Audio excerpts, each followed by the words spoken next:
The signs were ready and lay at the front door. I spent most of the last 2 days on them because I wanted them to be perfect. Now comes the hard part. Up the stairs, into the master bedroom, rip off the sheets, rip the mattress off the king-size bed, and half carry, half down the stairs, down the hallway, out the front door, and onto the front lawn just off the street. Return to the house, go up the stairs, throw the bedding down the stairs, take it outside, throwing it in a pile next to the mattress. I look at the clock, 4:22. I have to hurry. I need to make it by 5. Then I disassembled and took out the bed in parts, assembled it below, and by 4:35, the bed was ready. Next is the kitchen table. It was light enough that I could walk up and carry it, turning it sideways and pointing it out the door, placing it next to the bed in the yard. The last item was a 6x8 rug in the living room. I rolled it up and placed it next to other items in the yard, set up signs, and proudly noted that it was only 4:55. There are 10 minutes left before my wife returns. I walked out into the middle of the street and turned to look at my work. It looked so beautiful that it almost brought tears to my eyes. My wife's bed and my marital bed, kitchen table and rug. 3 places that I knew for sure where my wife and her lover had sex repeatedly over the past 6 months. And the signs were placed high enough to be out of reach, and one by one I read them. Large sign in front of the furniture. These items are yours, free. They are no longer needed in this house. If you can stomach the stench of adultery and broken vows, help yourself. The sign above the bed read, "On this bed, my wife has repeatedly broken her wedding vows and destroyed our marriage by having sex with her lover twice a week for the past 6 months. This afternoon was their last date." There was a sign above the kitchen table that said, "My wife and her lover often entertained themselves at this table, usually just a few hours before she served me dinner." Above the mat, there hung a sign with the inscription. For each sign, I included a 17x24 photograph of the adulterous couple, illustrating their actions on the corresponding piece of furniture. The 5th sign, slightly mounted behind the table, read, "My wife's lover is her boss, Greg Allen of Mitchell, Price and Allen Realty. He is married and has 3 children. I don't think his wife knows about all this, but she will soon." 4:57. Just in time, she'll be home any minute. I turned around and looked around and found that a group of neighbors had already gathered to see what I was doing. Several cars stopped and several people were talking on their cell phones, either calling their friends to come watch or calling the police to have me arrested for promoting public indecency. I casually waved to the crowd and entered the house, closing the door behind me. At exactly 5:05 p.m., I saw my wife's car turn the corner at the end of the block and immediately slow down when she saw all the people gathered outside our house, looking at something on our lawn and talking and laughing among themselves. She slowly drove up to the house we'd shared for the last 10 years and stood in front of it, looking at the furniture and signs in our front yard, paying particular attention, I'm sure, to the large photographs of her and her boss, Greg Allen. Even through her car window and the window of my house, and with all the talking of 40 or 50 people standing around and gawking, I heard her scream, "No, oh God, no!" Finally, her gaze moved from the signs to the front window of the house where she saw me. We stared at each other. She looked heartbroken, her face ashen white. I saw tears running down her cheeks as she seemed to be asking me why. I had the same question for her. I watched her for a few seconds, then turned away and pulled the curtains behind me. I think I should explain how my wife, Sherry, and I ended up in this tragic place. My name is Jack Meyer. I met Sherry in college my freshman year. A mutual friend of ours suggested we meet. And when we met for the first time, I was smitten. Sherry wasn't a beautiful woman in the classic sense, but she was damn cute and sexy. 5'2", tall with beautiful blue eyes and shoulder-length blonde hair. Her body was petite, but perfectly proportioned. Her ample breasts and thin waist captivated me, and although she did not know it at the time, I had made up my mind, and the thought of not winning her never crossed my mind. Sherry and I started dating, and within a few weeks we became a couple. A month after we met, we made love for the first time, and it was like nothing I had ever experienced. I was obsessed with Sherry and couldn't get enough of her body. Neither of us were first-time virgins, but our experience was limited and we enjoyed each other's bodies. I think it's safe to say that we were as deeply in love as we could be. We got married right after high school and moved into our first home, a condominium in Van Nuys. Sherry received her real estate license and went to work for one of the most renowned agencies in the area. I used my engineering degree to get a good position at an electronics company, and we settled into what I thought was the perfect life. Over the next 13 years, we lived an amazing life together. First in our apartment, and then, as our incomes grew, we bought our dream home and expanded our family. First came Shelby, who is now 8 years old, and 2 years later came Ryan, who is now 6 years old. Sherry and I loved these two children to bits. We lived for each other and for our family. So what happened? It's a shame I can't say. I wish I could say I picked up on little signs that told me something was wrong, but I didn't. I was completely blind and calm, living in a world of absolute love and trust with my wife. It took a happy accident to bring me up to speed. An accident caused by our daughter Shelby getting sick at school. It was Thursday, and just before noon, the school nurse called me and told me that Shelby was sick with something like the flu. At the time, I was in the middle of a staff meeting and asked the school nurse to please call my wife. The nurse told me she tried to call Sherry at her office, where she was told my wife would be out most of the rest of the day. She called our home, but no one answered, so she left a message on her cell phone, only to be directed to her voicemail. So she called me because it was important that my daughter be picked up as soon as possible. I apologized to my staff and drove as quickly as possible to Shelby's school, where I picked her up and headed home. When we got there and I opened the garage door, I was surprised to see a car I didn't recognize parked in my car's spot next to my wife's car. At that very moment, a lump formed in my throat, and my stomach began to twist. No, this can't be, I told myself. My wife, the woman I love more than life itself, cannot have an affair. It is impossible. But still, why was there a strange car in the garage? Something was very wrong, and I had to find out, and I couldn't let my daughter find out.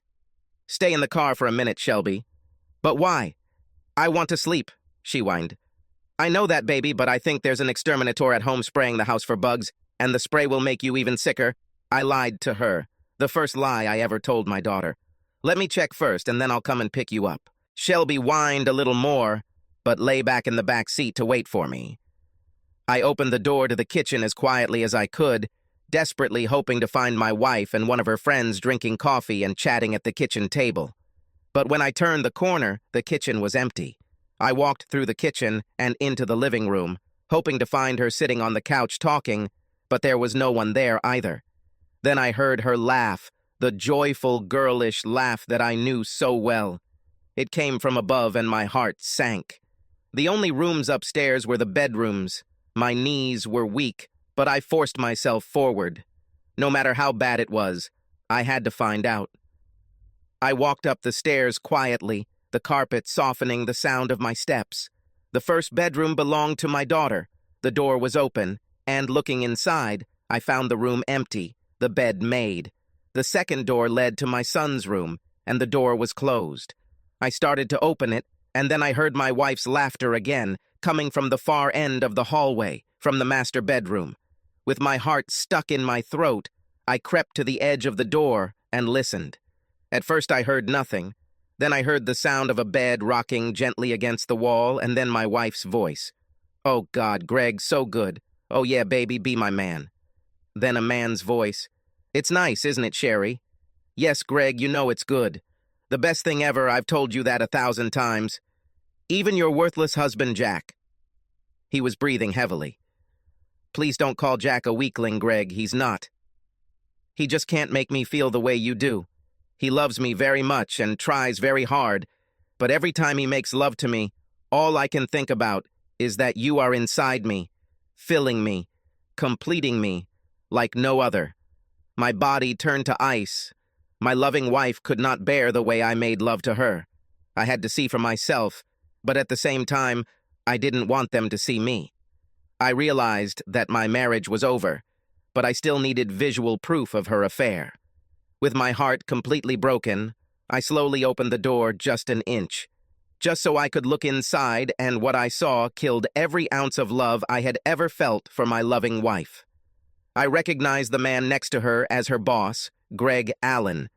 My first instinct was to rush at him and beat the crap out of him, but I realized that I would end up in jail. After all, he did not rape my wife.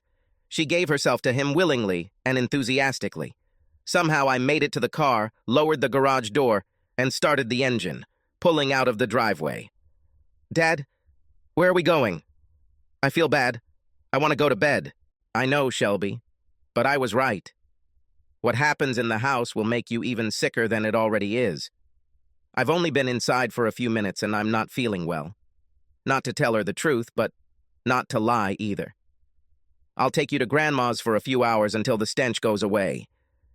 It was a 15-minute drive to my mom's house, and as I drove, my mind went completely crazy. My marriage is over. Over. Without any hope of salvation. There is no way I will stay with the woman I saw a few minutes ago when she and her lover were doing it in my bed. My bed. What a bitch. I slammed my fist on the steering wheel, and tears rolled down my cheeks. "Dad, what happened?" "It's okay, Shelby, I'm fine. I'm fine. Don't worry, I'm fine." I left Shelby with my grandmother, telling her I would pick her up in a couple of hours. I didn't explain anything to my mom about what I had witnessed. I just told her to keep an eye on Shelby until I got home from work. I was tempted to go home and face the cheating couple, but I decided that I needed more than just confrontation. I needed revenge. And while returning to my office, I began to formulate plans that would destroy my wife and her boss. The electronics company I worked for had several divisions. When I got to my office, I asked my secretary to make sure I was not disturbed for the rest of the day. Then I picked up the phone and called my colleague in the security department. Dan Taylor was an outstanding engineer and a good friend since college. I told him that I needed to see him immediately, and he said that he would come to me in half an hour. He came 20 minutes after the call. "What's new, Jack?" "Come in, Dan, and close the door." "Wow, you look like you just lost your last friend." "I think so, and I need help." "Whatever, Jack. What's going on?" "I just caught my wife and her boss having sex in my house, in my bed." "Damn it, Jack. You're kidding." "I would like to. I had to pick up my daughter from school, and when I got home, there was a strange car sitting in my garage. I snuck inside and found them in our bedroom, on our bed. I couldn't believe it, but it's true." "Damn it, Jack. This shouldn't happen to anyone." "What happened when you collided?" "I didn't. I wanted to, but my daughter is sick, and I couldn't risk her seeing them, so I made her wait for me in the car. After I saw them together, I quietly left and took Shelby to my mom." "What are you gonna do?" "I'm not entirely sure, but I know I need proof. I need audio and video of them next time they do this, and that's where you come in. Do you need security cameras and microphones? Something small that I can hide in a few rooms in the house so I can record everything that happens." "I think I can help you with this, Jack, but how do you know what the next time will be? Maybe it was a one-time thing when things got out of control." "No chance, Dan. They talked about doing this regularly for the past 6 months. I don't know if they always come to my house, but I bet they do. Hotels leave a paper trail that neither of them can afford, and his wife is home during the day, so it's just my house when I'm at work and the kids are at school." We talked for a few more minutes and then got down to business. Dan said he had access to a new beta line of wireless miniature cameras and microphones that would work with my laptop or home computer. He also had a small voice recorder that I could put under Sherry's car seat to record any conversations she might have while driving. This would only record her side of the conversation, but it was better than nothing. I thanked him and told him I would pick everything up at his office the next day. Coming home that night was the hardest thing I've ever done. I had no idea if I could face my wife and act like nothing had happened. I decided that the best thing I could do was make Sherry think I was feeling bad, which I actually was. I picked up Shelby from my mom, and when I got home, Sherry was in the kitchen cooking dinner. When she saw that Shelby was with me, she went crazy. "Where have you been? And why didn't you call me and tell me Shelby was sick?" "I just got a message from the school nurse on my answering machine." "The school tried to call you, Sherry, but for some reason you were unavailable. They called your office and were told you weren't there, then they tried your home phone and left a message. They even called your cell phone, but it went to voicemail." Oh my God, I must have accidentally turned it off when I was showing it at home. I didn't have a minute to myself all day. Yes, I'm sure of it, I thought. Too busy to worry about my daughter. Sherry hugged Shelby and told her how sorry she was, then helped her into bed. My wife may be a cheater, but she truly loves our children. I seem to be an obstacle to her happiness. Well, that was about to change, and very soon. Sherry put her daughter to bed and returned to the kitchen to make her some soup and finish preparing dinner for all of us. I don't feel well either, I told her. I think I'll sleep in the guest room tonight, in case I'm contagious. Sherry felt my forehead. You do seem sweaty, dear, and you look pale. Yes, I thought, pale and sweaty. This is what happens when you catch your wife with another man in your bed.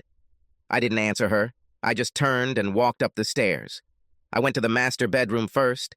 I really didn't want to go in there, but I needed my shaving supplies, toothbrush, and clothes for work the next day. So I forced myself into the room. The window was open, the smell of sex was gone, and the bed was made. She must have changed the sheets. It killed me to watch this.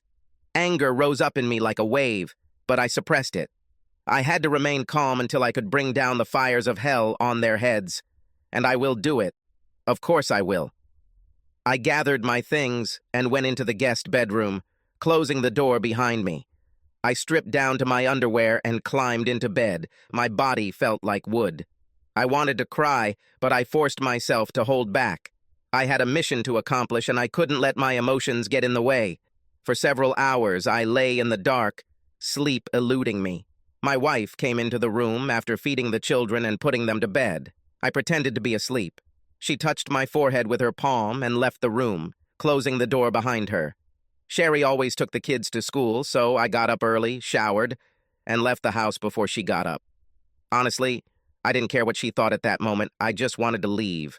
From what I considered, until yesterday, to be a wonderful marriage, built on lifelong fidelity, honesty, and commitment. How blind I was. How tragically wrong I was. I got to work before anyone in the office arrived, made coffee, and began organizing my plans. I knew I would have to cancel our joint credit cards, transfer half of our joint checking and savings accounts to another bank in my name only. The will, life insurance, and beneficiaries in the 401k need to be changed, removing Sherry and naming only Shelby and Ryan. It seemed like so little needed to be done to dissolve the last 13 years of my life. It had to be more difficult. And deep down, I believed that, at some point, it would be. I also knew that I needed to find a good divorce lawyer to try to stop Sherry from screwing me over. This was a no-fault state of divorce, so adultery would have played no role in the financial settlement.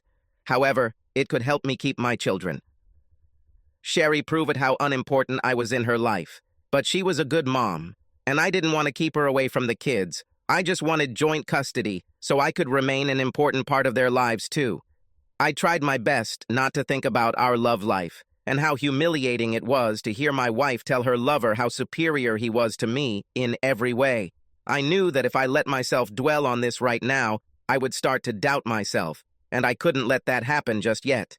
I knew it would come later, and when it finally caught up with me, it would most likely destroy me. Once I finished my list, I called Dan's office. He was there and said that by noon, he would have everything I needed. He'll even come with me to help me set it up and make sure I know how to use it all. I tried to concentrate on clearing some papers from my desk when my cell phone rang. I realized it was Sherry, and after 3 rings, I answered. Her voice never failed to warm me, but this time the warmth was simply a harbinger of burning anger. "Hi, baby. How do you feel?"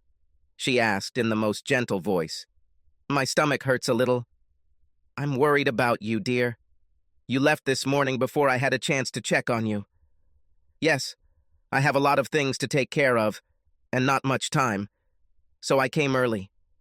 Please, Jack, take care of yourself. I don't know what I would do if something happened to you. You know that you, Shelby, and Ryan are my whole life." You have a very strange way of showing it, I thought to myself, but I told her, "Yes, I'll be fine. You just need to get it out of your head." "Well, if you're up for it tonight, I can think of a good way to make things happen for you. To think that I was so stupid and blind that I used to swallow her shit hook, line, and sinker, but not anymore. She will get everything that is due to her. You just have to wait." Of course, We'll see how I feel. Boy, you must be feeling really bad to be so uninterested in getting what you know is yours, kid. Well, Sherry, I just have a lot of problems right now. See you tonight. I'll be home by 6, honey. If you need me for anything, just call me. I'm in the office all day today. This is what I needed to hear. I called Dan and he said he had everything ready. The two of us worked on the setup, got everything in place and tested by 3:30. Dan installed the software on my home computer and created a secure folder to collect and store everything the cameras and microphones captured. We auditioned the living room, kitchen, guest bedroom, and, of course, the master bedroom, paying particular attention to this room. There were 4 cameras installed there that filmed almost everything that happened there. We also installed a camera and microphone in the master bath in case the couple decided to shower together. All cameras were automatically motion activated. I was ready. That night was the hardest of my life. I couldn't convince myself to play the sick routine again, so after dinner, when the kids were asleep, I obediently followed my wife into our room. It wasn't lovemaking, it was just sex. I almost completely lost my composure when, in the middle of the process, my wife said, "God, Jack, you make me feel so good. No one will ever be able to love me the way you do, baby. Just keep doing this to me forever." Without cuddling after sex, I turned on my side and pretended to fall asleep. Sherry seemed excited as we always hugged after making love. She pressed herself against my back, hugged me, and said, "Jack, I'm sorry if I didn't satisfy you." "No, Sherry," I told her. "You always satisfied me. I just sometimes wonder if I'm man enough for you." "Jack, why do you say that? You know that you have always been my man. My life will end if anything happens to you. As long as I have you, I won't need anyone else. You are my ideal lover, always have been and always will be." "Yes, but I think sometimes it's just hard to believe." "Jack, what's wrong with you?" "Nothing, Sherry, I'm just tired." He closed his eyes and tried to sleep. Sometime later, I heard Sherry quietly crying. I didn't feel sorry for her, but I wondered if she was crying out of shame for what she had done, or because she felt that I had been rude to her. Once again, I got up before her and took the opportunity to install a voice recorder under the seat of her car. I also checked the video and audio from the installed equipment and made sure that everything we did at night was captured clearly, even in low light conditions in our bedroom. When Sherry stood up, she was a little annoyed, telling me that I said something last night that hurt her feelings. Then she kissed me on the cheek, and her mood changed to one of joy. I think it was because of her plans that day with her boss.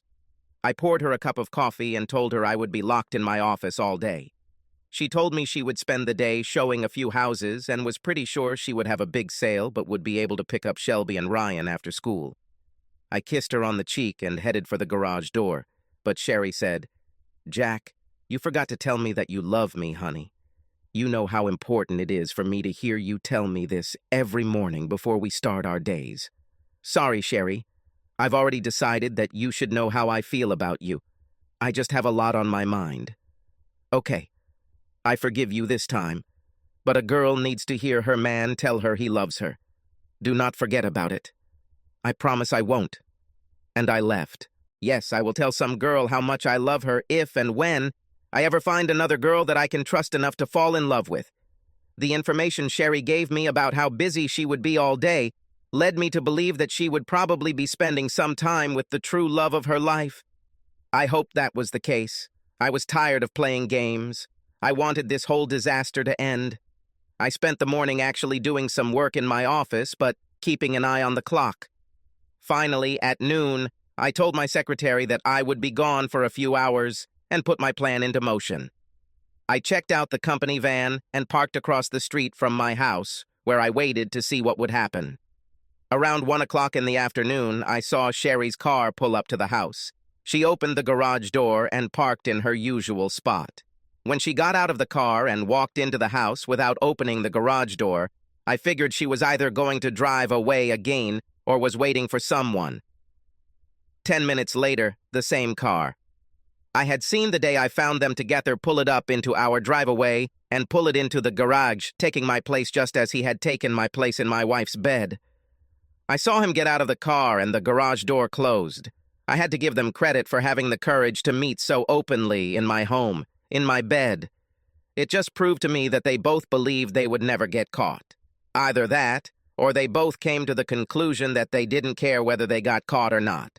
Well, they will soon realize how wrong they were on both counts. They got caught, and I'll make sure they both care very much. Soon I'll have all the visual evidence I need of their dirty affair. For 13 years, I was convinced that my loving wife would never cheat on me, just as I would never cheat on her. And then, the first doubts came. Is he really that much better as a lover? Why would she voluntarily risk destroying our marriage, and his marriage too, if she should have understood that I would definitely tell his wife what exactly the two of them were doing? I so desperately wanted to go into the house and meet them face to face.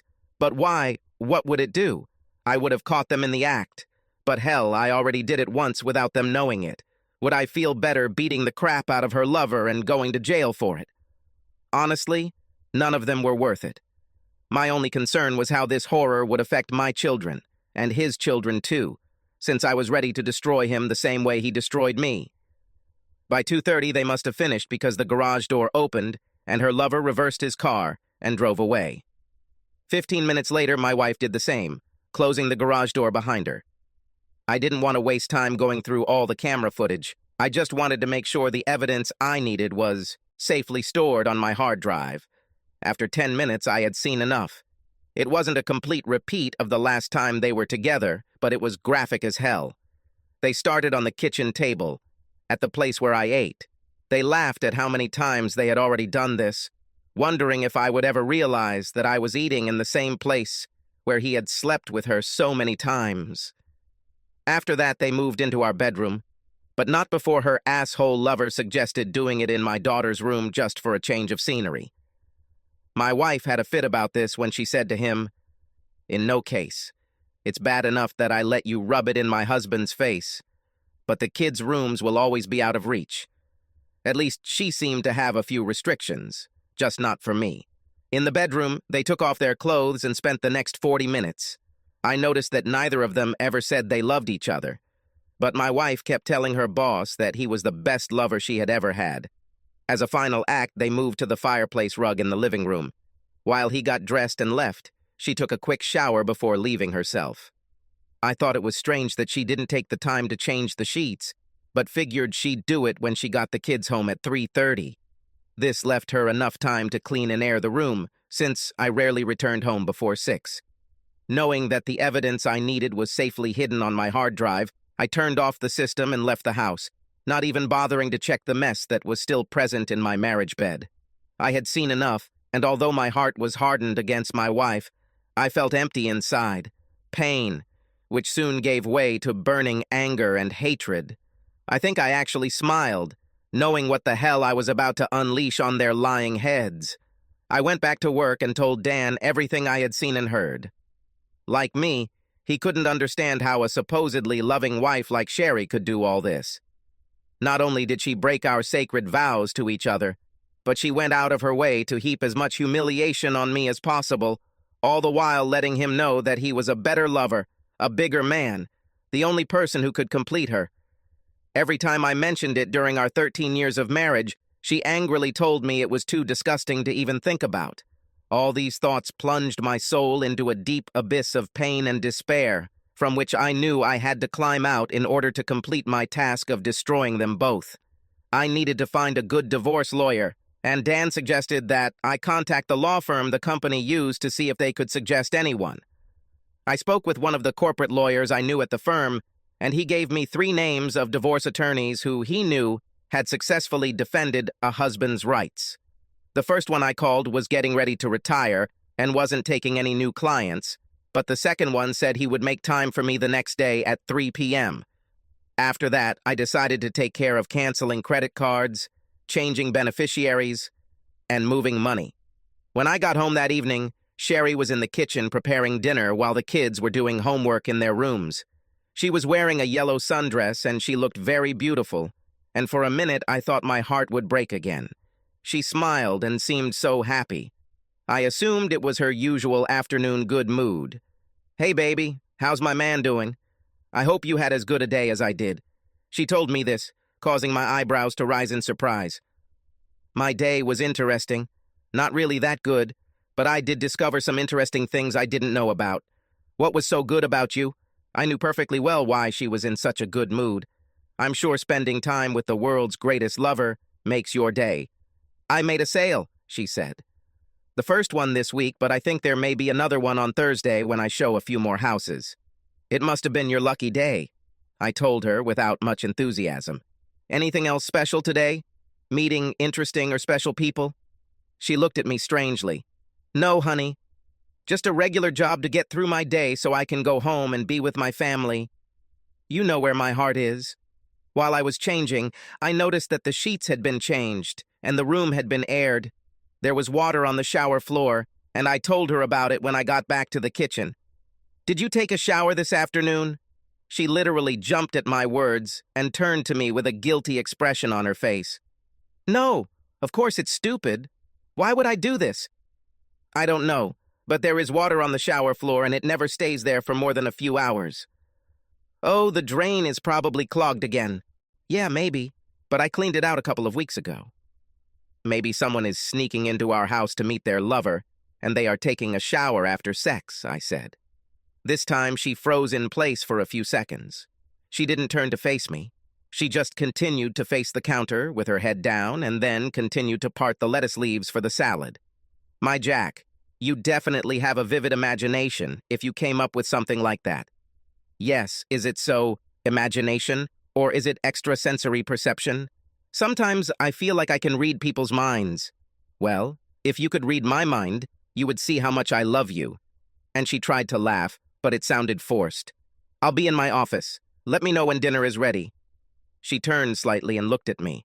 She looked worried. Dinner was quiet. There was little conversation. Sherry seemed surprised when I took her usual place at the table and made her sit in my place. Jack, you always eat at this place at the table. Why change now? Oh, it's just nice to have a change of scenery for a change. Sherry looked at me strangely, and when she sat down, she didn't eat much, just more or less rearranged the food on her plate. During dinner, the kids talked about their day, but Sherry and I mostly just listened, making appropriate comments from time to time. After we all gathered to help wash the dishes, I went back to my office to work on my project. I went through the footage and selected suitable frames that I could turn into photographs, downloaded them so I could make large prints on my Epson T3000. I then carefully chose the wording to accompany the photographs. All I had to do was meet with my lawyer to begin the divorce, get my finances in order, and wait for the next visit of my wife and her lover to my home. When I finally went to bed, Sherry was already asleep, or at least pretending to be. I was pretty sure that my actions that evening had given her something to think about. Not that it mattered. There was nothing she could do or say that would make me change my mind about divorcing her cheating ass. And there was a small bonus in that. I think I made her at least a little nervous. Today was Tuesday, and she mentioned that she was going to make another sale on Thursday, so I took that as a signal that she and her lover would be getting together that day. I will destroy them that day. The next morning I was up early again, showered and left before Sherry woke up. I had a lot to do. My appointment with the lawyer was only scheduled for 3 hours, so I had plenty of time to take care of all the financial matters. My first stop was the HR department, where I changed the life insurance and 401k beneficiary from Sherry to Shelby and Ryan. I received a few strange looks from the woman who helped me, but I didn't feel like I owed her or anyone else an explanation for my actions. My next step was to cancel all of our joint credit cards and get a new one in my name only. Then it was time to go to the bank, where I transferred half the money from our joint checking and savings accounts to another bank in my name. I knew I had to do something about our house, but I was confident that the court would allow Sherry to stay there with the children, so I put off any action on that front until I had a chance to consult with my lawyer. At 3, I met with my lawyer and found him to be a fairly nice guy. He warned me that I could expect her to get custody of Shelby and Ryan, and I would give the house and half of everything else to my wife, even if I had proof of her infidelity. I told him I wanted him to write a request, and when he told me that I would never get away with taking almost everything from her, I told him not to worry. I was pretty sure I could convince her to agree to anything I wanted. He was not happy, but gave in to my demands, saying that everything would be ready for her to be served on Friday morning. I also asked him to prepare documents to file a lawsuit against her boss and the company he co-owned for deliberately destroying my marriage. These papers also had to be ready by Friday morning. I was ready. When I got home that evening, I was cold toward Sherry. Honestly, I had it all already, and I just wanted it to end so I could move on with my life. I knew there was still a lot of pain and sorrow ahead, but I knew there was no turning back, and either way, I would finally share the pain and suffering with my wife and her lover. After a quiet dinner with some conversation, I retreated to my man cave, printed out the photos of the lovers I was going to use, and printed out the captions, doing everything without interruption. I also had time to write a letter to Greg Allen's wife, enclosing some prints of the large photographs I used on the posters, and pointing out that I had plenty of video to supply her in case she decided to divorce her husband. Shortly after 11, I went into our bedroom to make sure Sherry was asleep, then went to her car, took the recorder out from under the seat, rewound it, and listened to what was on it. I only heard one side of the conversations, and there seemed to be a few actual business calls. But there was one to Greg. "Hello, darling. Thank you again for this day. Me too.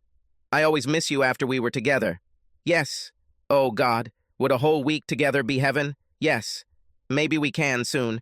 We can host a must-attend real estate convention." Laughter. "Yeah, baby. We're meeting on Thursday afternoon. I can't wait either. Bye, baby." I was surprised to find that what she said didn't hurt as much as before. She didn't know how soon she would become his exclusive property forever, and, of course, the fact that in a day I would destroy their sweet life gave me warm feelings. Revenge was a powerful medicine. I replaced the tape with a new one and put the recorder back under the seat, where I hoped it would record evidence of her torment the next day when her world came crashing down. I barely slept that night. Not because I was heartbroken. I went beyond that. No, I had trouble sleeping. I was anticipating everything that would happen the next day. The last time I woke up early, while Sherry continued to sleep, I stood and looked at the woman who was the love of my life, the mother of my children, the woman I expected to spend the rest of my life with.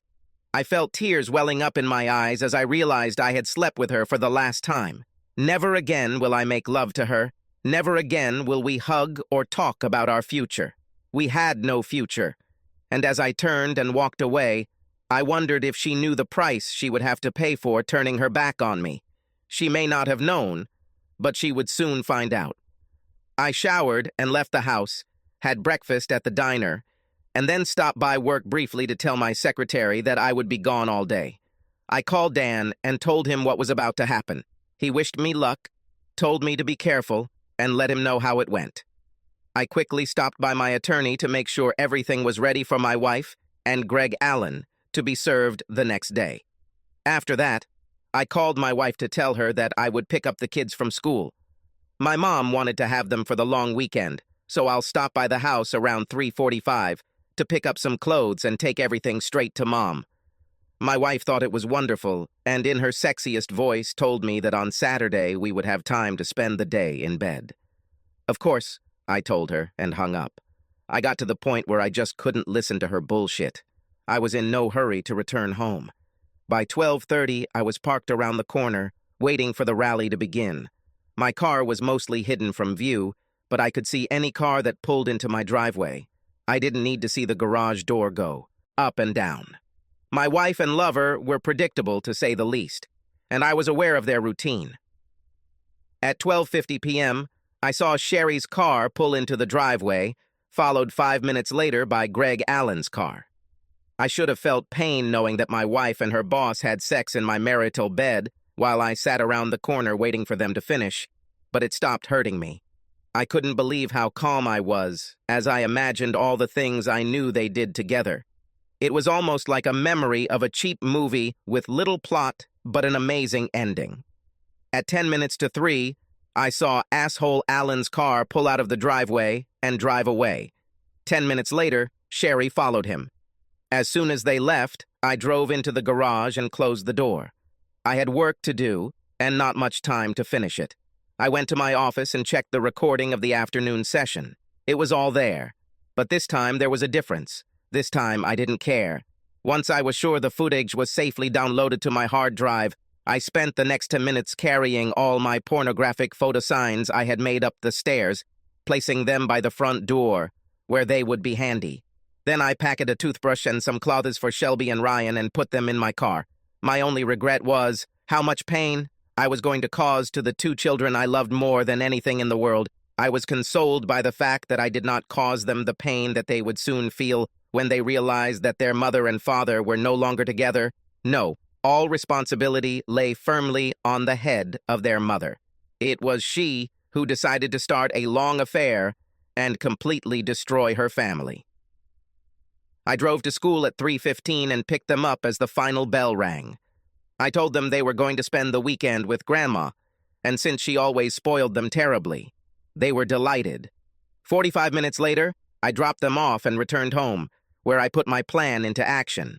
And this brings us back to where we started. A bed, a table, and a rug on the lawn with all the signs. The neighbors are watching, and Sherry comes home horrified to learn the truth that I know everything. I didn't hear anything from Sherry that evening, although I thought I would. The police visited me an hour after Sherry left. They sympathized with me, but said that I had to remove the signs and photographs, otherwise they would have to punish me for disturbing the peace and obscenity. I took them off. They did what I wanted them to do. My wife saw them, and from the look on her face, I realized that her life had begun to go to hell. I woke up Friday morning with a world-class hangover, but despite it, I felt strong.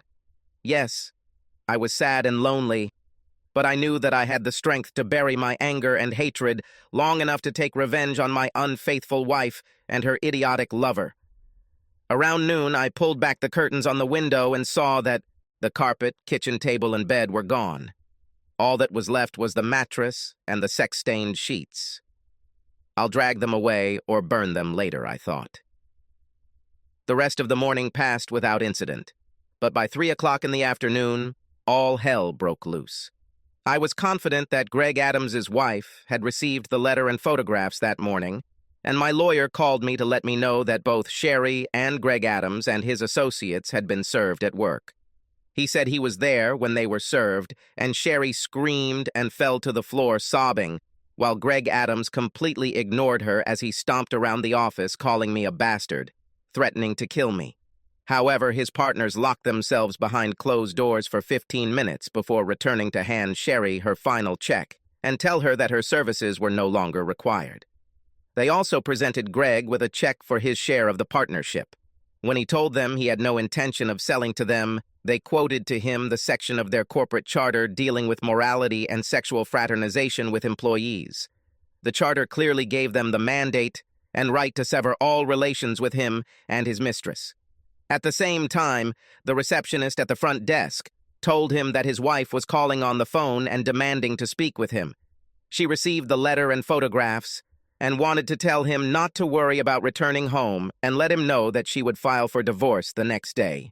I later learned from the husband of one of the women who worked at the agency that after he was escorted out of the building, everyone turned their backs on my soon-to-be ex-wife, and she lay on the floor for a good 30 minutes, sobbing and moaning.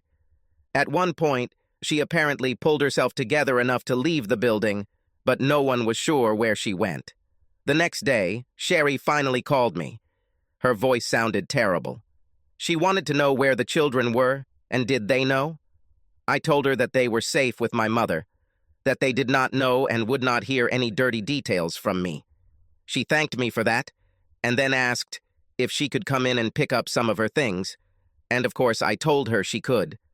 All she had to do was tell me when, and I would be gone for a few hours while she got what she needed. She wanted to know if I could stay and talk to her, and I told her that I really had nothing to say to her, which made her start crying again. "You know, I'm very sorry," she said. "You need to know how sorry I am, Jack, and that I never meant to hurt you." I couldn't help it. I actually started laughing. "How the hell could you tell me that you felt sorry for Sherry and you never meant to hurt me? What do you think I'll do when I find out? Congratulate you both. I didn't want you to find out. I love you, Jack. I've never loved anyone but you. I don't think you really believe this, Sherry. How can you? After you told your lover how much better he made you feel than I ever could, how he was the only man who could complete you. Jack, I never said such things. How could you think that I would ever say such things to him? Because I have tapes of you saying it all to him, Sherry. Every word, every shame you tried to put on my head in front of him. Every demeaning thing you could ever say about any man that you told your lover about me, your husband. I have nothing to say to you, Sherry, and there is nothing you can say to me that would make the slightest difference in how I feel about you. I love you, Jack. You have to believe that I have always loved you, only you. I don't know what made me say all this to Greg. You have to believe I didn't mean anything like that. I was just trying to boost his ego because he always told me how his wife always put him down. So let me clear things up. You constantly brought me down in front of him, belittling me and my pathetic attempts at lovemaking so you could stroke his ego and strengthen it because you felt sorry for him. Is this your story? You felt bad that his wife humiliated him, so you not only humiliated me, but you also had sex with him in every possible way for the last 6 months, just to make him feel better. Yes, Jack, I never wanted to hurt you. I didn't mean anything like that. If you didn't mean anything like that, then why did you do it? I'm surprised it took me this long to see how pathetic you are, how ashamed I am for my blind stupidity. I don't love him, Jack, I love you. Please, Jack, if you can find it in your heart to give me a chance to make things right, I will give you all of me. You have to believe it. I made a mistake, but this cannot be the end of us. Let me show you. Please, Jack, please don't leave me. Sorry, Sherry, I don't love you, and I didn't leave you. You left me. The things you did to him and the vile, demeaning things you said about me over and over again for over 6 months prove that you don't love me. You cannot love someone and wish them such pain, harm, and humiliation. I think you're disgusting, Sherry, evil and disgusting, and I can't wait for you to get out of my life. The only reason I'll ever have anything to do with you is because of the kids. Remember them, Shelby and Ryan, the children we created when we were still a family? I want to spare them as much pain as possible, but I don't want to spare you any of it. What I really want is for you to feel all the pain you caused me. You and your lover, Greg, both deserve this, and I want you to feel it. Why did you tell his wife about this, Jack? It wasn't fair. It's not fair. Are you completely crazy, Sherry? What you did to me and our children is unfair. What the hell do you think I told her? Number 1, he destroyed my family by having sex with my wife over and over again. Number 2, he took over the only body on this earth that I thought was mine, and he made her tell him how wonderful he was and what a pathetic failure I was. And number 3, his wife needed to know what an absolute non-entity she was living with. What she does with this information depends only on her. They have children, Jack. Me too, Sherry, and I want to protect my 2 children. I feel sorry for his children too, but it is not because of me that they may face the possibility of a future without their father. It's his fault, and yours too, Sherry. I refuse to take any blame. I don't want a divorce, Jack. I will fight for our marriage. There's nothing to fight for. Honestly, I would rather die than be chained to you for the rest of my life. I know you love me, Jack. You can't just turn it off because of one such incident. My God, you are delirious, completely out of your mind. Have you read the divorce petition that was filed with you? No. Why on earth? If you just listen to reason and let me make amends, there won't be any divorce. If you can't do it for me, at least do it for Shelby and Ryan. They need a mother and father, Jack. They will always have a mother and father. We just won't be married or live in the same house together. If you had bothered to read the petition, you would have seen that as long as you agreed to joint custody of our children, you can stay in the house and have half of all our worldly goods. What is not in the petition, but what I am telling you now, is that if you do not sign and agree to the more than favorable terms that I am offering, I will share videos of you two with every person you have ever known, including your parents, sister, and her children, and every other person I can think of. You won't do this, Jack. You can't hate me that much. Oh, that's where you're wrong, Sherry. I hate, and nothing on earth will stop me. Fight me, and I will ruin your life forever. And yes, Sherry, I can hate you that much. Please, Jack, don't do this. Sign the divorce papers, Sherry. Please, Jack, let me make it up to you. No. Sign the papers, Sherry. Oh, God, please. Sign the papers, Sherry. And I hung up. Sherry signed the papers, and the divorce was final in 6 months. She lives with Shelby and Ryan in the house we once shared, and I live in a condo a few blocks away. We are in the same school district, so there were few interruptions in the children's schedule, although the pain of the divorce was felt by both of them. Shelby told me that their mother admitted that she had made a big mistake, and our marriage could not survive, but we both assured the children that we would always be there for them. I have no idea what Sherry told her parents and sister about the breakup, but since they're talking to me, I don't think she told them it was my fault. As for my mother, it was just something that neither Sherry nor I could pass up. I had one last chance to pick up the recorder from Sherry's car, and the voice track was memorable. On the way home, she called Greg and thanked him again for the wonderful day, but said she thought I might be suspicious and suggested we put it off for a couple of weeks until she was sure the coast was clear. Then, arriving at the house, she was confused, wondering what all these people were doing, standing on the street and looking at our yard. Then, when she saw the signs and photographs and realized what I had done, her screams almost broke the recorder. When she left, she cried and said, "What did you do, Jack? What did you do?" And then I think reality hit her like a bucket of ice water, and her story changed to, "Oh, God, what did I do? No, God, please, what have I done? Please, God, make this all go away." She managed to call her lover, and when he answered, she screamed, "He knows, Greg. Jack knows everything about us." And then I just cried for a very long time. It's been over a year since the fires of hell washed over us all, and I'm slowly starting to put the pieces back together. I'm not dating yet, and most likely won't be dating for a while.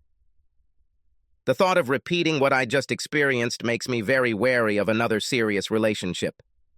Shelby told me that her mom went on a date once, but came home crying, and as far as she knew, never dated again. Sherry found a job as a secretary in a retirement village. I never found out if she's still in touch with Greg Allen, and I don't care. Greg Allen and his wife got divorced, and he couldn't find a job. You see, even though I didn't send videos of their fun to anyone Sherry knew, I wasn't that kind to Greg. It seems that many companies are terrified of hiring someone who has a reputation for seducing married women and ruining their marriages. Sure, I blurred Sherry's face in the video, but I left all the audio intact. I recently heard that Greg's ex-wife is dating a nice guy, a police officer, and it looks like it's getting serious. Good for her. Oh, by the way, about Greg's former company. To avoid bad publicity, they made a generous offer not to sue them. I agreed, and as far as I understand, all this is behind us. Now I am only interested in my children and their future. Maybe one day my future will become important to me too. Subscribe to our channel so that your second chaff doesn't cheat on you, and go ahead and listen to the next story, because this story is nothing compared to the next one. If you're under 18, don't even think about listening to the next one.